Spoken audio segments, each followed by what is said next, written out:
Hi, in this video I will be speaking in Croatian, and for those who do not understand Croatian, I have prepared English subtitles that can be turned on. Kako me već nekoliko igrača iz naše lokalne lige molilo da napravim video, odnosno tutorial o servisima, a s obzirom da sad ne igramo i ligu smo zbog COVID otkazali do daljnjega, odlučio sam napraviti takav video. Također bilo je dosta zahtjeva u komentarima nekih mojih prijašnjih videa na YouTube da kažem i detaljno objasnim neku svoju servu. U ovom videu se neću posvetiti nekom određenom tipu servisa, već ću govoriti općenito o servisu u osnovnom tenisu. Biće tu neke osnovne od hvata reketa, položaja tijela, prebacivanja težišta, što se utječe na rotaciju, do nekih kompleksnih kao što su kako sistem pokretom dobiti različite rotacije, na što se paziti da bi dobro pročitali rotaciju protivničke serve, razne taktike servisa ovisno o protivniku itd. S obzirom da će ovo biti malo duži video, podijelit ću ga u sekcije, pa ako vas neka sekcija ne interesira, slobodno preskočite. Također na kraju videa će biti kratki pregled onog najbitnijeg što smo spomenuli. Ajmo za početak o važnosti servisa u stolnom tenisu. Po meni su servisi prijem protivničkog servisa najvažniji element u stolnom tenisu, barem onom amaterskom.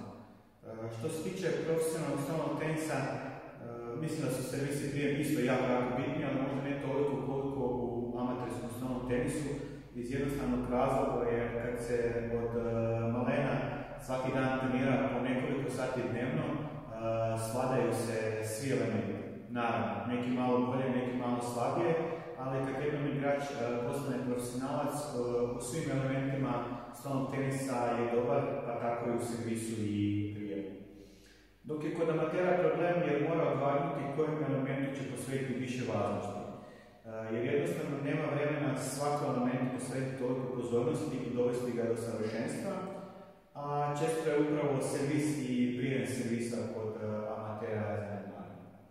A kad se malo razmisli kojeg elementa ima apsolutno u svakom prijemu, pa upravo servisa i prijema servisa.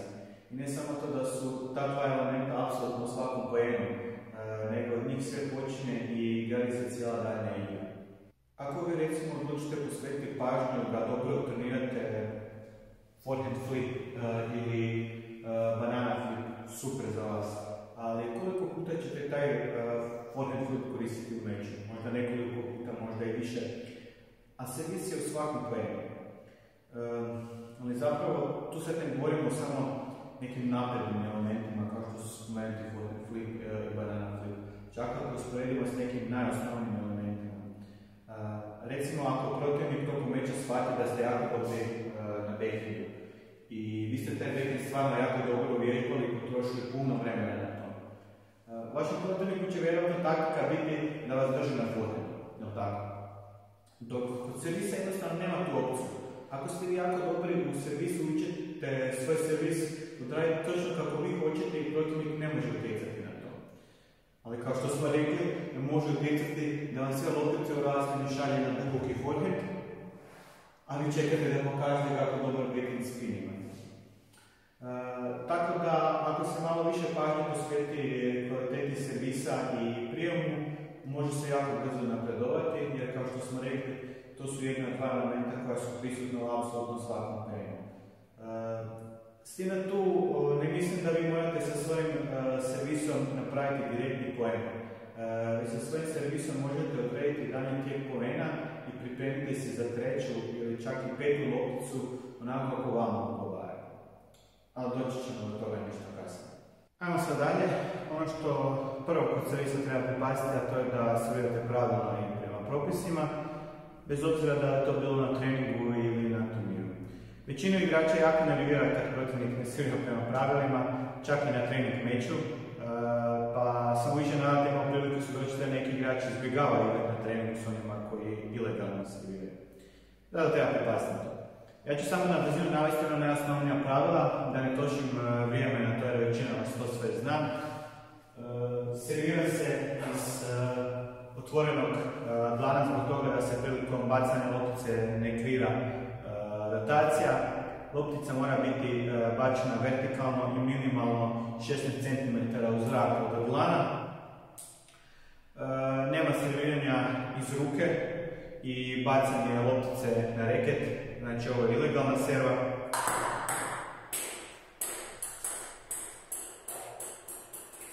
Jednostavno vertikalno bačena, minimalno 16 cm.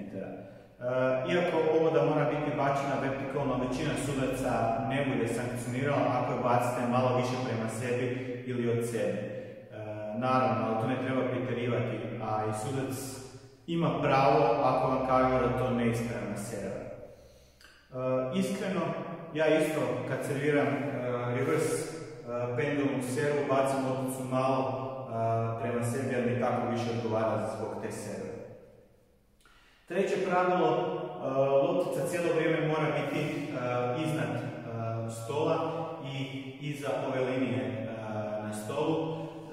Znači, nikad loptica ne smije biti ispod razine stola, niti bačena od ispod, a niti ni udarena od ispod. Znači, ovo su bile dvije ilegalne serve.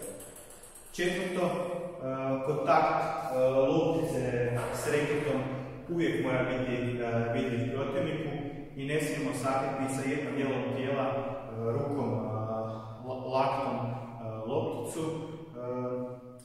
Kad se baci loptica, najjednostavnije je da se ruka makne i da protivnik jasno vidi servis. Evo, ilegalna serva gdje ću sa laktom sakriti kontakt. A sad, onako treba biti pravno da maknemo ovu ruku.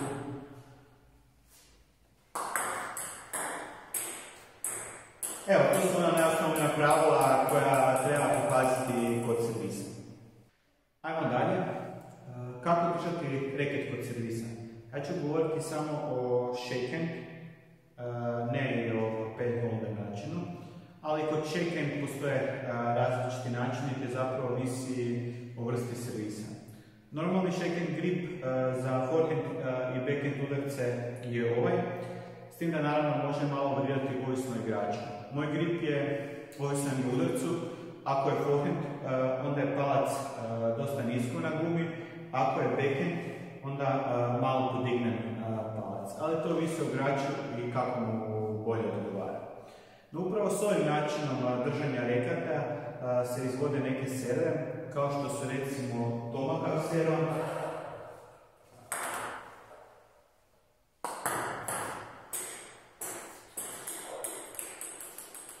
ili hook serva,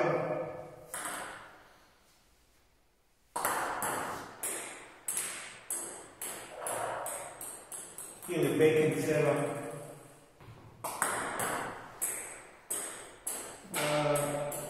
Govorit ću o svakoj od njih malo kasnije, sad se baziramo samo na hvatu reketa. Spomenite serve, s ovim hvatom ja dosta rijetko serviram. Više serviram serve gdje je hvat malo drugačiji. Palac ide puno više gore, kažiprst više nije ravno, nego se savija i ostali prsti se dodaju njemu. Meni ovako najbolje odgovara, ali to ne znači da mora biti baš tako. Neki će kažiprst ispružiti i dići skroz gore, neki malo više spustiti. To treba isprobati kako vam najbolje odgovara. Ali ono što je sigurno da s ovim gripom smo dobili puno veću pokretljivost zglova. Vidite koliko je veća pokretljivost nego kod gripa prije. Ali ne samo to, ono gdje ja još najviše rotacije dobijem je ovaj palac koji je sad podignut više gore i njegovim pritiskom prilikom kontakta s lopticom se dobiva ekstra puno rotacija. Vidite ovaj trzaj. To dolazi od palca i s tim se dobiva dodatna rotacija. I to je recimo jedna jako bitna sitnica. Ajmo sad malo o tome kako stajati kod servisa. Moguće je više načina, opet ovisi o igraču, ali ipak ovaj put najviše ovisi o vrsti serve. Većinu igrača ćete vidjeti da zauzmu ovaj položaj kod serviranja.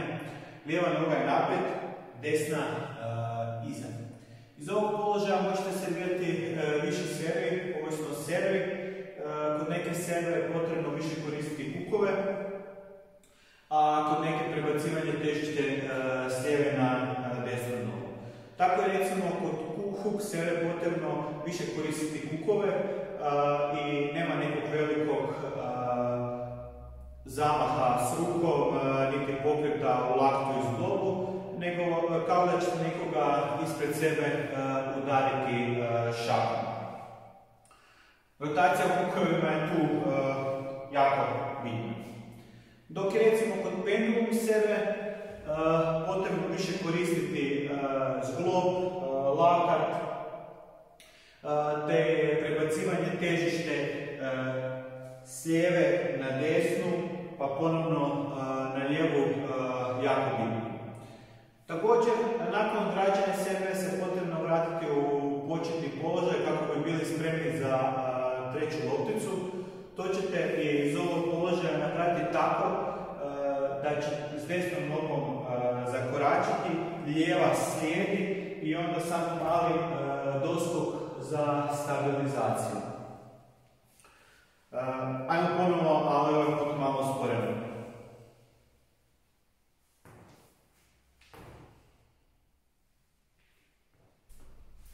Ovo je jako bitno da bi nakon servisa bili spremni za treću lopticu. Ako ostanemo preblizu stolu, odnosno u položaju u kojem ste servirali, niste u mogućnosti kvalitetno napasti.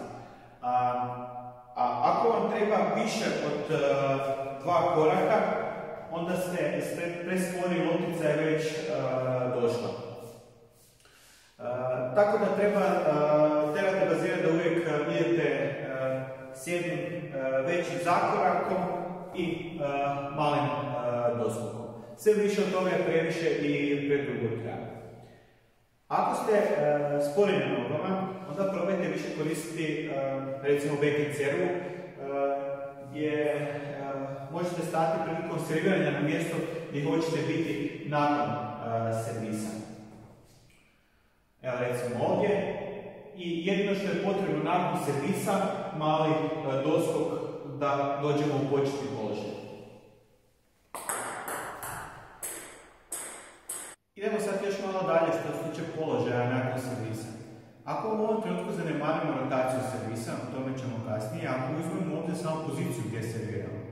Da li ovisno poziciji gdje serviramo se već unaprijed možemo postaviti za sljedeću lopticu? Pa da. Ako serviramo uz liniju po paraleli, onda lopticu možemo očekivati daleko u forehand, znači ovdje, ali ne i daleko u backhand. U backhandu možemo očekivati po ovoj liniji i moramo pokrivati to, ali moramo pokriti duboki forehand.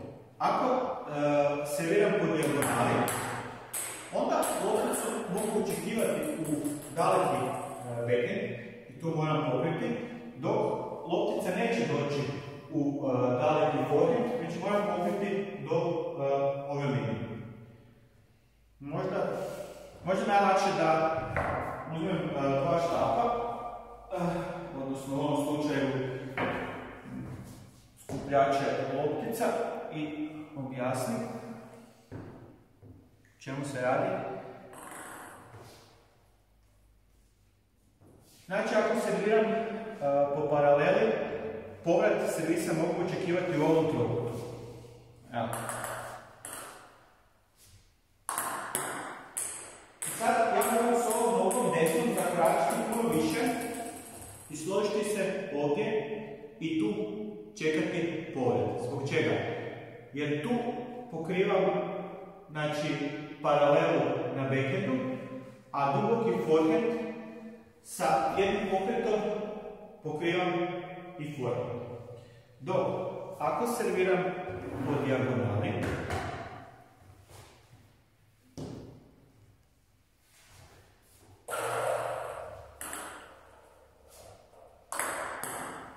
sad neću ići sa desnom nogom po daleko zakoračiti, već ću male napraviti i tu ću se složiti i tu ću čekati povrat servisa, jer tu pokrivam, znači ovaj trokut tamo, znači tu pokrivam lagano backhand, a sa jednim korakom tu pokrijem i forehand, koji ne može doći dalje od ove linije.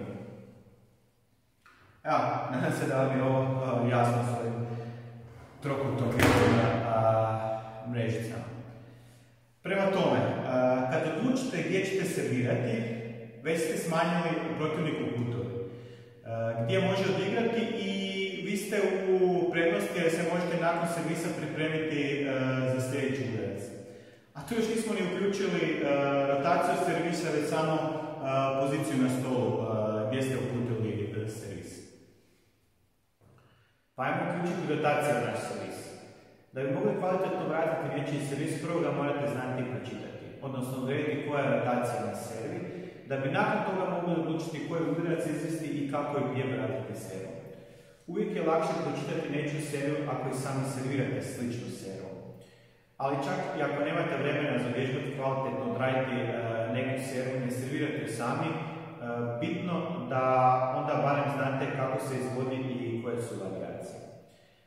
Ajmo s onim najjednostavnijim prvo. Koje je pravilo za pročitati one najjednostavnije serije koje nemaju nikakve lažne kretnje s reketom? Pa pravilo je jednostavno. Gdje reket završi nakon servisa prema tuje rotacije. Znači, ako reket završi dolje,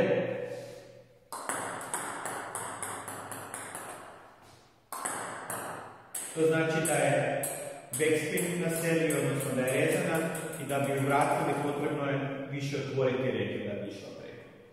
Ako reket nakon serije završi gore, to znači da je topspin i da bi vratili seriju moramo više zatvoriti reket. Ako reket završi u serverovoj lijevoj strani, to znači da ima lijevi sidespin i navučen na serverovu lijevu stranu. Ako završi reket na serverovoj desnoj strani, to znači da ima desni sidespin i vuče na serverovu desnu stranu. I to bi sve bilo prejednostavno da to uvijek tako. Svi znamo da to ima puno više od toga, ali za početnike i to je dosta za znati. Sad kad idemo malo dublje, da bi odredili točnu rotaciju loptice, nije bitno gdje reket završava, nego u kojoj točki je loptica udarena i koji je smjer kretanja reketa prilikom kontakta s lopticom.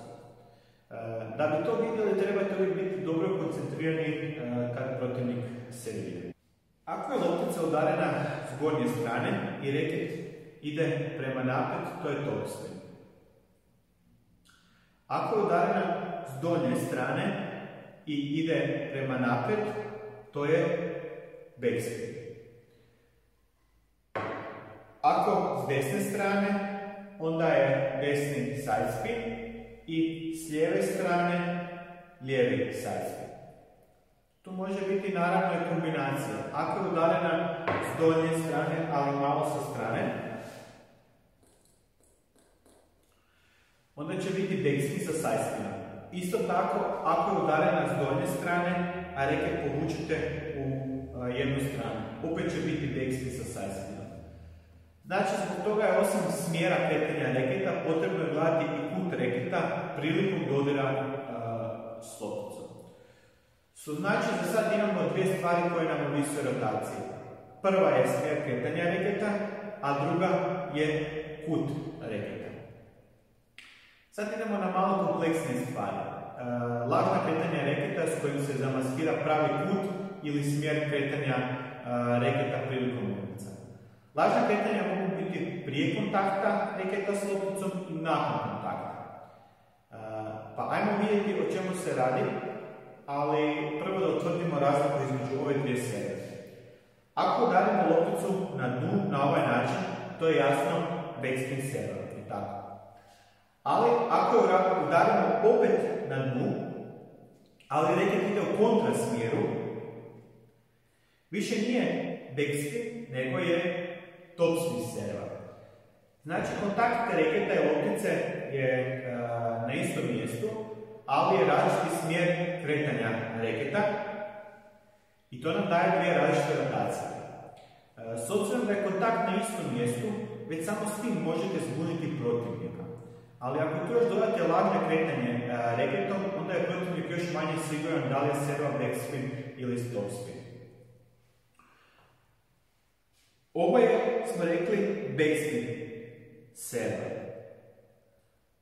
Ali ako nakon udaraca malo povučete reket i dignete lakat, vaš protivnik bi mogao pomisliti da je to topspin serva. Pogotovo ako prije toga, recimo, upravo odservirate takvu topspin servu. Prođete ispod loptice i u povratku udarite lopticu. To je topspin. Znači, pokreti kod obje serve su isti, samo je razlika da li ćete udariti lopticu odmah nakon prvog zamaha, pa kasnije napraviti lažni zamah prema gore, ili ćete napraviti cijeli pokret i udariti lopticu kad idete s reketom prema gore. S istim pogledom smo dobili dvije različite serve i rotacije. A još više možete zbuniti protivnika ako imate lažne kretnje prije kontakta i nakon kontakta s lopticom. Pa da demonstriramo ovo. Prvo topspin serva.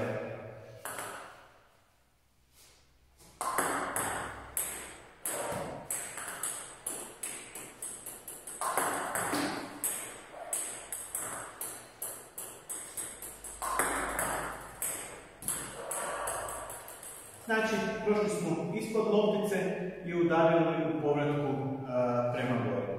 A sad idemo sa backspinom i lažni pokret nakon kontakta s lopticom.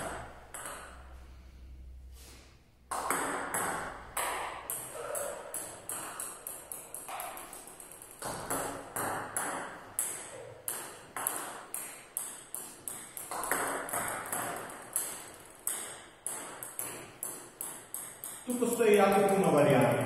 Recimo da ne idete na ovu opciju dizanja lakta, gdje jasno sugerirate da ste odservirali topspin ili ste zamaskirali backspin s lažnom kretnjom. Nego idete na malo subtilniji lažni pokret, a to je samo uz globu. Vrlo je jednostavno zapravo. Kretnja je ova naprijed-natrag sa zglobom, a ako udarite u ovom trenutku, znači onda je backspin serva, a povratak zgloba je samo za zbunjivanje, a ako prođete ispod i udarite kad se vraćate natrag, znači to je topspin serva. Evo, vrlo jednostavno. Najčešće i najefikasnije je da se s lažnim kretanjama zamaskira backspin ili topspin, ali naravno da isto možete dobiti i sa sidespin servom. Evo recimo ovo.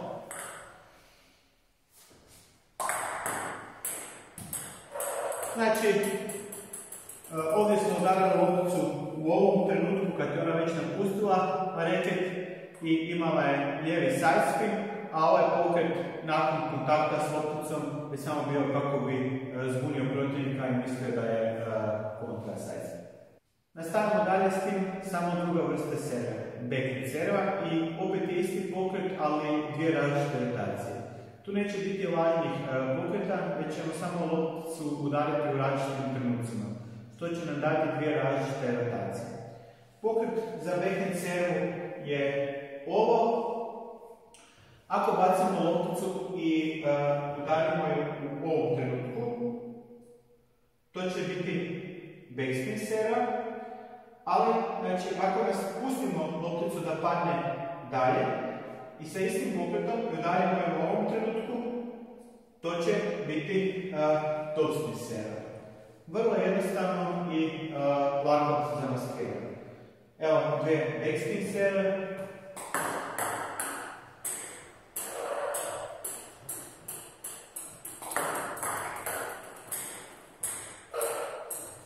I sad dvije topspin.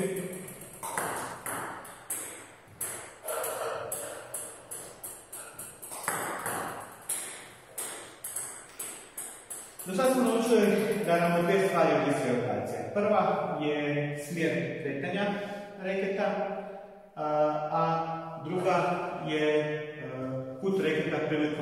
kontakta s lopticom. Te smo do sad više manje govorili o kretnji reketa i kako zamaskirati rotaciju s lažnim kretnjama nakon servisa i kontaktu loptice u različitim pozicijama, pa ajmo sad malo o kutu reketa. Možemo to demonstrirati na reverse pendulum servi. Pendulum serva je ova serva, a reverse je samo kontra. Pa ako dođemo na lopticu s ovim kutom reketa, to je backspin, ali naravno je sa dosta side spina. Ali ako samo malo pomaknemo kut reketa, više nije backspin, nego je topspin sa side spinom. Pa da prvo demonstriramo backspin.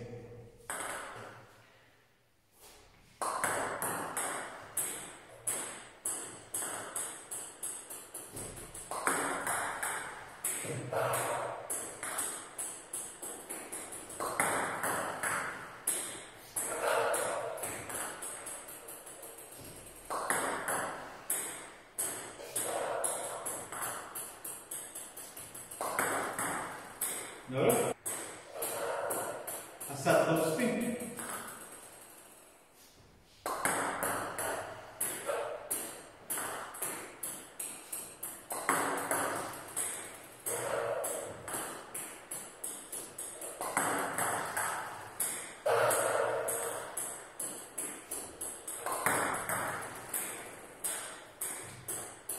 Samo možete promjena kuta reketa i dvije različite rotacije.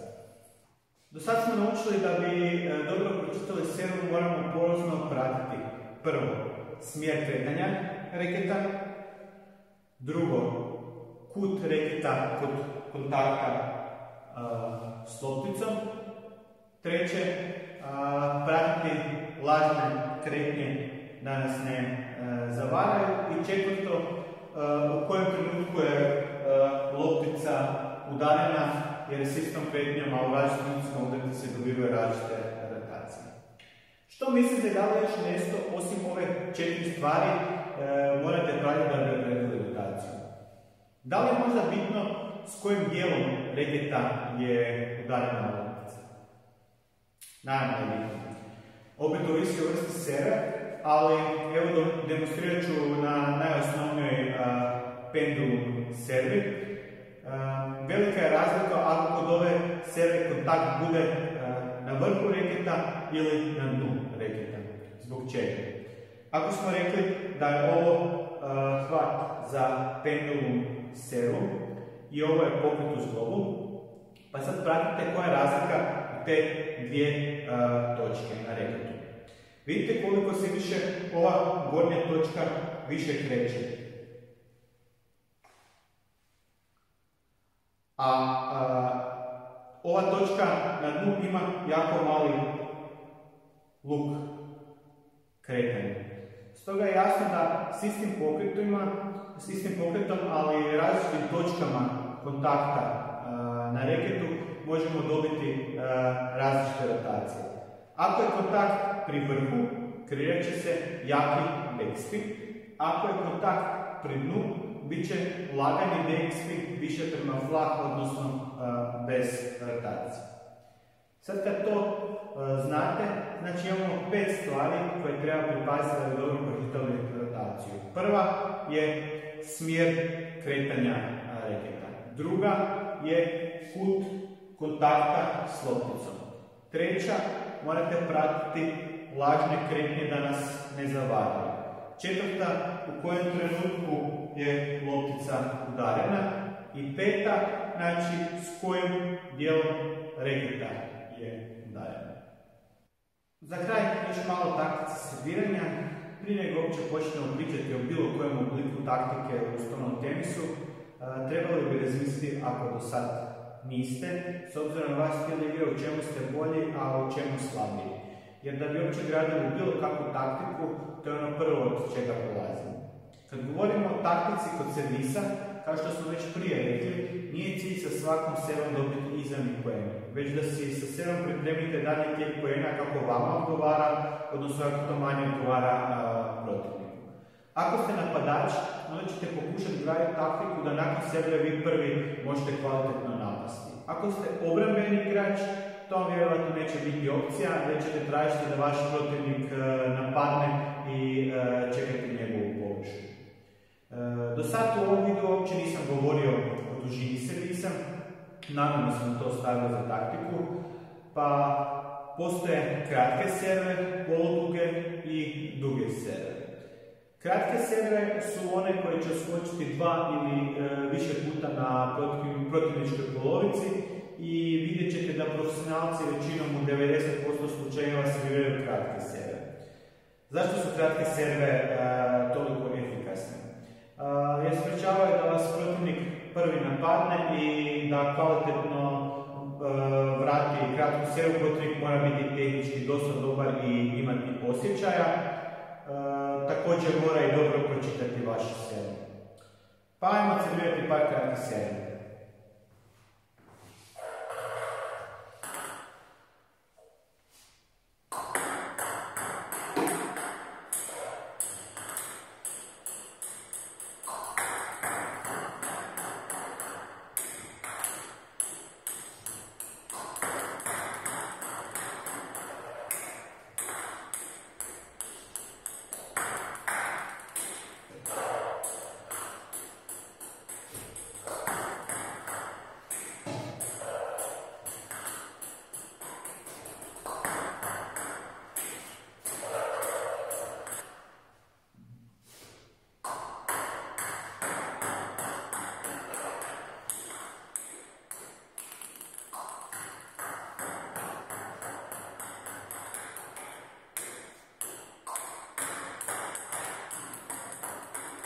Što se tiče drugih servi, one bi uvijek trebale biti i brze, jer ako su duge i spore, protivnik će jako lako napasti takve serve. A kad servirate druge serve? Pa ipak bi trebalo većinom servirati kratke serve i nakon nekoliko kratkih servi, ako primijetite da je protivnik kao na autopilotu i već je spreman zakoračiti naprijed na kratku servu ili čeka servu jako blizu stolu, onda je to pravi trenutak za servirati dugu, brzu servu. Čak i ako vam se čini da je protivnik spreman baš svaki put na dugu servu, povremeno je dobro servirati dugu servu, tako da ga malo izbacite iz takta i da ne bude uvijek više siguran u dužinu vaše serve. Većinu dugih servi je najbolje servirati u backhand stranu, odnosno u lakat, jer će vas protivnik tu najteže napasti. Ajmo servirati par drugih servi.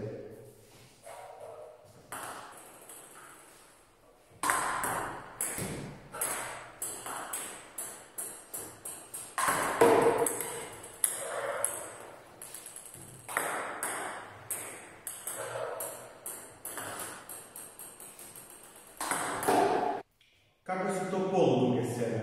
Pa to su one koje neće 2 puta odskočiti na protivničkoj polovici, ali će nakon prvog podskoka pasti iznad stola jako blizu ruku. Ako vam protivnik sve duge serve lagano napada, onda možete probati s poludugima, pa ako primijetite da je protivnik neodlučan i da ne zna da li bi napao ili samo gurnuo, i počnete dobivati loptice koje možete lako napasti, onda probajte upravo s poludugima još koji put. Ali ako protivnik i te loptice lagano napada, onda je to lošija opcija nego duga serva. Taktika je onda da ostanete samo na kratkim, s vrlo rijetkim dugim, tek za iznenađenje. Također, ako ne možete kvalitetno servirati poluduge i stalno vam padaju preduboko, odnosno postaju zapravo skoro duge i spore serve, onda bolje da to ne servirate. Evo par poludugih serve.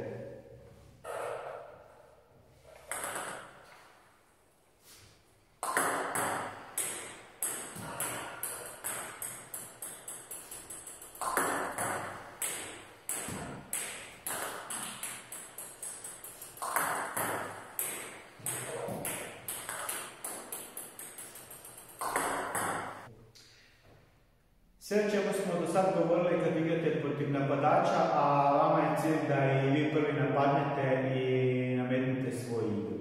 Što kad s kontra strane je obrambeni igrač, koji s jedne strane ima travu ili antispin. Pa onda vjerovatno nećete većinu vremena servirati kratke serve, bar ne na onu stranu gdje ima materijal, jer vas tom stranu nekada neće moći tako lako napasti. Ovisno o vrsti materijala, vjerovatno će čak i biti poželjno da su duge serve. Jer postoji mogućnost da nakon vaše kratke serve vam se vrati također kratka loptica sa čudnom putanjom i rotacijom, te mogućnosti da izastane u zraku kad ide prema vama. Teško je kvalitetno odigrati takvu lopticu i zapravo ste se sa vlastitom servom dosta otežali. Ako odservirate dugu, neće biti tih problema, vjerovatno će doći natrag duga loptica, ali neće biti brza loptica i moći ćete je napasti. Samo uvijek treba paziti na rotaciju trave ili antispina.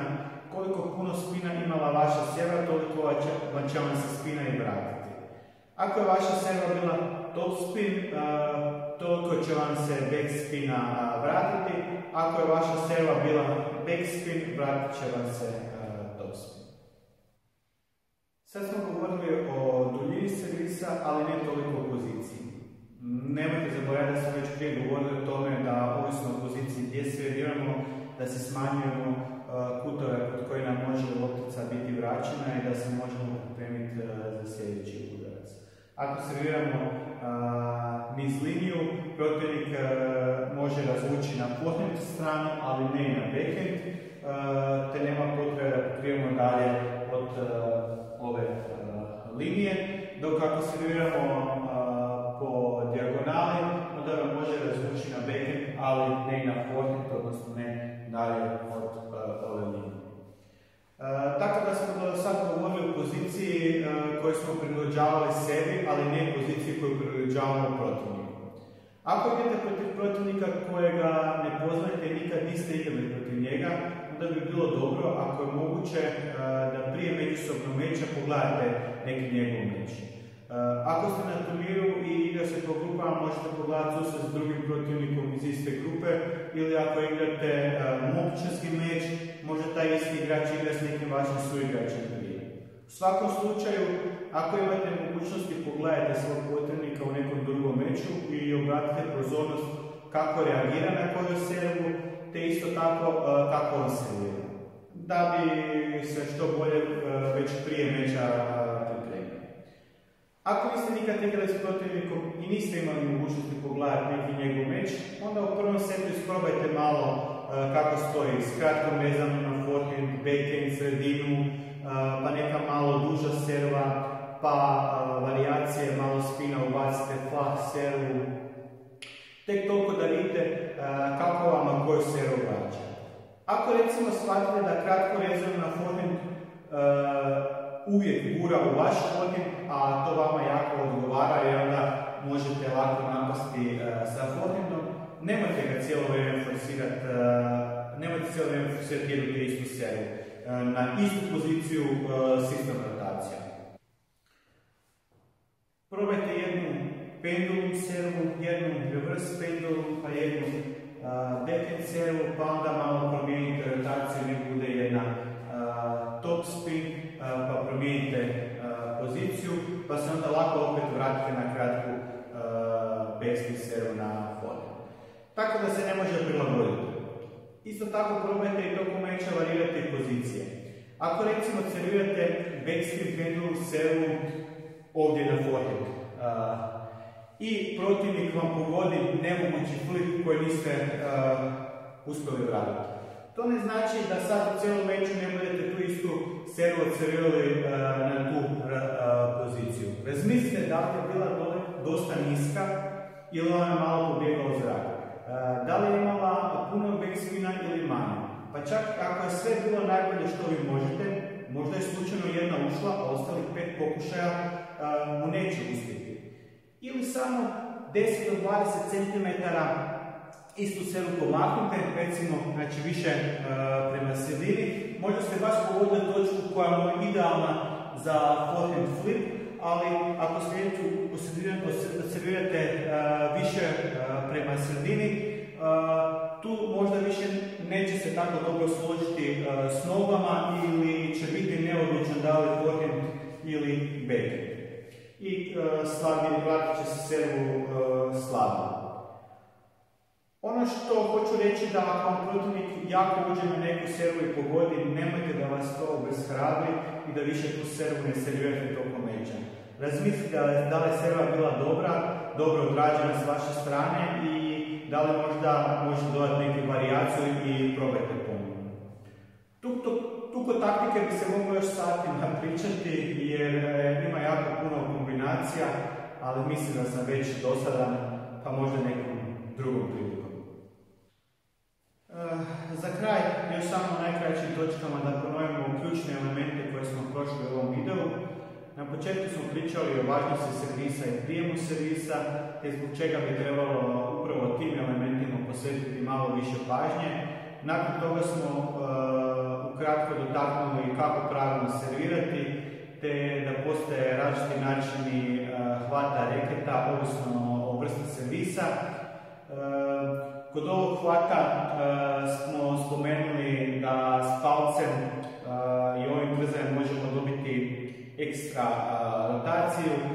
Objasnili smo kako stajati kod servisa, kako se vratiti u početni položaj, kako ovisno o poziciji gdje servirate zaključiti gdje protivnik može vratiti lopticu, to su oni trokuti.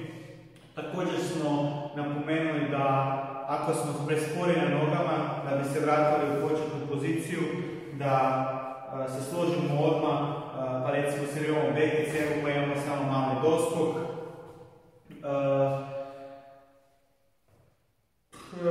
Što smo još?